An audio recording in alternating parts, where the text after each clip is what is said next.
TBT JRF 2025 की तैयारी आप सबकी अच्छी चल रही होगी और कुछ और कॉन्सेप्ट्स रिवाइज करने के लिए कुछ पीवाईक्यूज करना ज़रूरी है।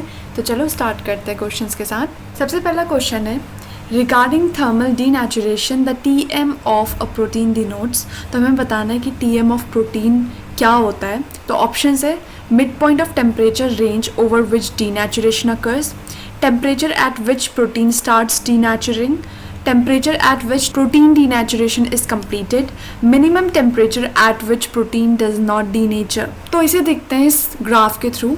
तो यहाँ पे हमें दिख रहा है कि कम टेम्परेचर पे सारे के सारे मॉलिक्यूल्स फोल्डेड है और बहुत हाई टेम्परेचर पे सारे के सारे मॉलिक्यूल्स जो हैं प्रोटीन्स जो हैं वो अनफोल्डेड है। तो टीएम जो होता है ये वो टेम्परेचर होता है जहाँ पे हाफ ऑफ द मॉलिक्यूल्स या फिर हाफ ऑफ द प्रोटीन्स ये डीनेचर होते हैं और रेस्ट हाफ जो होता है 50% वो अपनी नेटिव कन्फर्मेशन में प्रेजेंट होता है। तो उस टेम्परेचर को मैं टीएम बोलती हूँ। So it represents the mid point of the thermal denaturation transition. तो इसके हिसाब से ऑप्शन हो जाएगा mid point of temperature range over which denaturation occurs. अब जो नेक्स्ट क्वेश्चन है इस क्वेश्चन में हमें लिस्ट ए में कुछ डेटाबेसेस के नाम दिए गए हैं और हमें बताना है ये किस चीज़ के डेटाबेस हैं। ये क्वेश्चन बायोइन्फॉर्मेटिक्स का है। तो इसे समझने के लिए ये देख लेते हैं। सबसे पहले है RCSB। RCSB stands for Research Collaboratory for Structural Bioinformatics Protein Data Bank। ये एक ऐसा डेटाबेस है that is for protein structure. तो RCSB is a protein structure database. Moving on to DDBJ। DDBJ stands for DNA Data Bank of Japan और ये nucleotide sequence का database है। जितने भी जो RNA और DNA के जो सीक्वेंसेस हैं उनकी इंफॉर्मेशन इसमें प्रेजेंट है।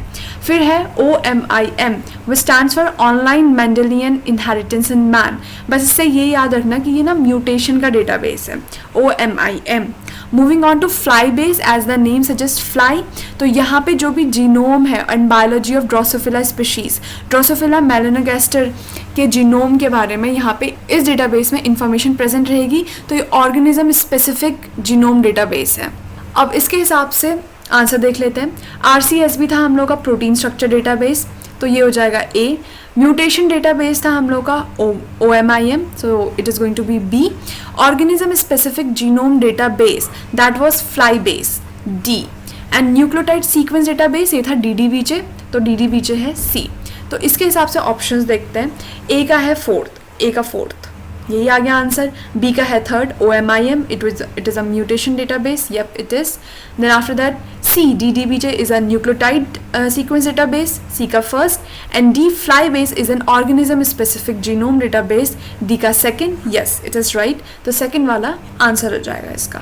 अब नेक्स्ट क्वेश्चन है EcoR1 enzyme recognizes the sequence GAATTC a stretch of linear DNA with 6 GATTC sites upon digestion with EcoR1 will give rise to। हमें सिंपल बोला गया है कि EcoR1 एक रिस्ट्रिक्शन एंडोन्यूक्लियस है। उसकी एक स्पेसिफिक रिकॉग्निशन साइट होती है जहाँ पे वो कट करता है G और A के बीच में और हमारे स्टिकी एंड्स प्रोड्यूस होते हैं। तो अब ये पूछा गया है क्वेश्चन में कि अगर तुम्हारी 6 साइट्स होंगी और EcoR1 से अगर तुम डाइजेशन उसका करवा रहे हो तो कितने फ्रेगमेंट्स मिलेंगे। ये तो मैं बना ही सकती हूँ लाइक 1 2 3 4 5 6। तो अब मुझे बताना है कितने नंबर ऑफ फ्रेगमेंट्स होंगे 1 2 3 4 5 6 7। तो 7 फ्रेगमेंट्स होंगे। लेकिन मान लो एक बहुत बड़ा लीनियर DNA का मॉलिक्यूल है उसमें 256 कुछ साइट्स हैं और तब तुमसे पूछा गया कि कितने नंबर ऑफ फ्रेगमेंट्स बनेंगे।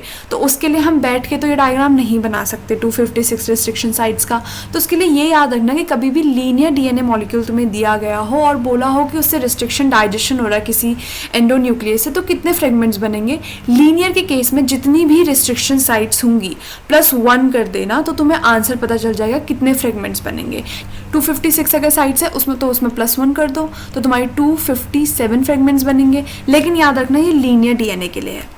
तो अगर मैं बात करूँ सर्कुलर DNA की तो सर्कुलर DNA में जैसे ये एग्जांपल ले लेते हैं। यहाँ पे 2 साइट्स थी EcoR1 की ठीक है। ये पूरा का पूरा मॉलिक्यूल था ऑलमोस्ट 4070 बेस पेयर्स का। तो जैसे ही कट किया EcoR1 से तो हमें 2 फ्रेगमेंट्स मिले। तो इससे मुझे ये इन्फॉर्मेशन मिल रही है कि जितनी रिस्ट्रिक्शन साइट्स होंगी एक सर्कुलर DNA में उतने ही मुझे फ्रेगमेंट्स ऑब्टेन होंगे। इस केस में 2 रिस्ट्रिक्शन साइट थी और मुझे कितने फ्रेगमेंट मिले 2 फ्रेगमेंट। जब 4070 बेस पेयर को कट किया गया EcoR1 से और इस पूरे के पूरे सर्कुलर मॉलिक्यूल में 2 साइड्स थी, तो मुझे 2 ही फ्रेगमेंट मिले, और इन दोनों को अगर मैं ऐड कर दूंगी ना तो ये ही आएगा। ठीक है, तो लीनियर के लिए याद रखना, लीनियर के लिए ये है कि अगर तुम्हें नंबर ऑफ फ्रेगमेंट्स निकालने हैं तो जितनी भी रिस्ट्रिक्शन साइट हो +1 कर देना, लेकिन सर्कुलर अगर तुम्हारा मॉलिक्यूल हो और बोला हो कि उसमें 3 रिस्ट्रिक्शन साइट्स है तो तुम्हारे 3 ही फ्रेगमेंट बनेंगे। ये क्वेश्चंस आते हैं एग्जाम्स में, सो नोट दैट पॉइंट। तो यहाँ पे आंसर हो जाएगा इसका सिंपल 7 फ्रेगमेंट्स, क्योंकि 6 रिस्ट्रिक्शन साइट्स की बात करी थी और लीनियर डीएनए की बात करी गई थी।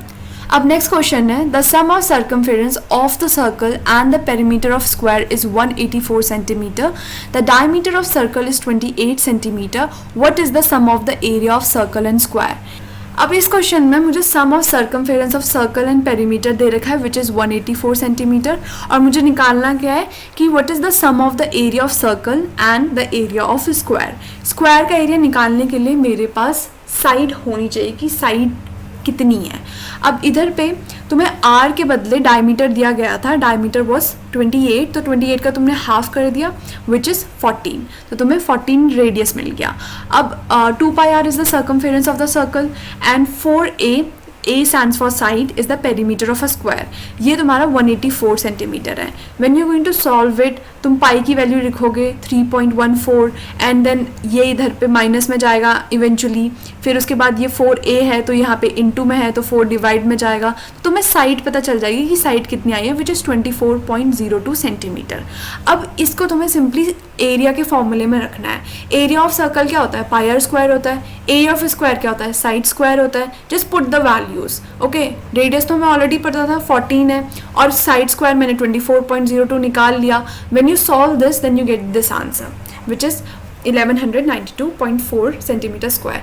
अब इस पूरे क्वेश्चन में जो नोट करने की चीज़ थी वो बस ये थी कि तुम्हें सर्कमफेरेंस पता होना चाहिए, तुम्हें पेरीमीटर पता होना चाहिए, इनकी फॉर्मूलाज क्या है, एरिया ऑफ सर्कल का फॉर्मूला क्या है, एरिया ऑफ स्क्वायर का फॉर्मूला क्या है। साथ ही में जो एक कैच ये था कि इन्होंने डायमीटर दिया था, इन्होंने रेडियस नहीं दिया था, तो जल्दबाजी में बहुत सारे स्टूडेंट्स डायमीटर को ही ले लेंगे एज अ रेडियस। तो ये बस 2 चीज़ें थी जिससे पूरा का पूरा क्वेश्चन सॉल्व हो जाएगा ईजिली। तो अब हम बात करेंगे मेजरमेंट्स के बारे में। देखो, मेजरमेंट के लिए हम लोग टेप भी यूज़ करते हैं, और मान लो अगर मुझे दूध लेने के लिए जाना हो तो वहाँ पे जो दूध वाले भैया होते हैं उनके पास ऐसे अपैरेटस या फिर ऐसे टूल्स भी होते हैं। ठीक है, तो अब जो नेक्स्ट क्वेश्चन आने वाला है वो मेजरमेंट के ऊपर ही है। तो क्वेश्चन पे आ जाते हैं, how much is 10⁻⁻23 litre equal to. अब इस क्वेश्चन के लिए मुझे पता होना चाहिए कि 1 लीटर में कितने नैनोलीटर होते हैं, कितने मिलीलीटर होते हैं, कितने माइक्रोलीटर होते हैं, कितने पिकोलीटर होते हैं।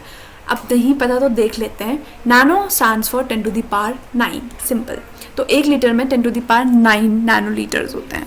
ठीक है, फिर उसके बाद milli is 10⁻3, micro is 10⁻6 and pico is 10⁻12।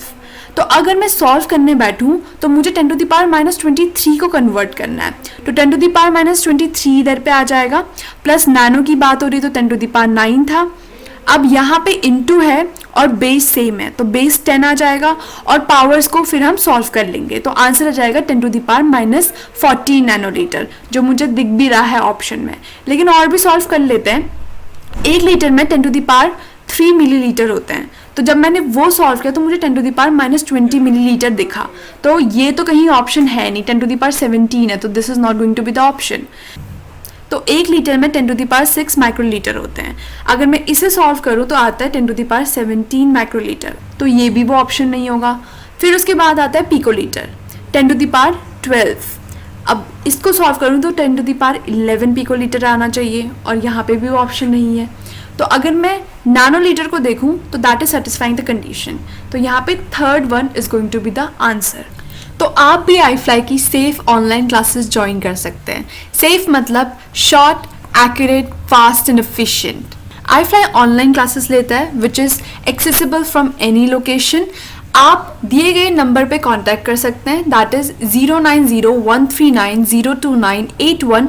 इस पे टेक्स्ट करिए या कॉल करिए, हम कॉस्ट डिस्कस करेंगे। देन आपको एक सिंपल रजिस्ट्रेशन फॉर्म मिलेगा जो आपको फिल करना है, and then you can join our batch.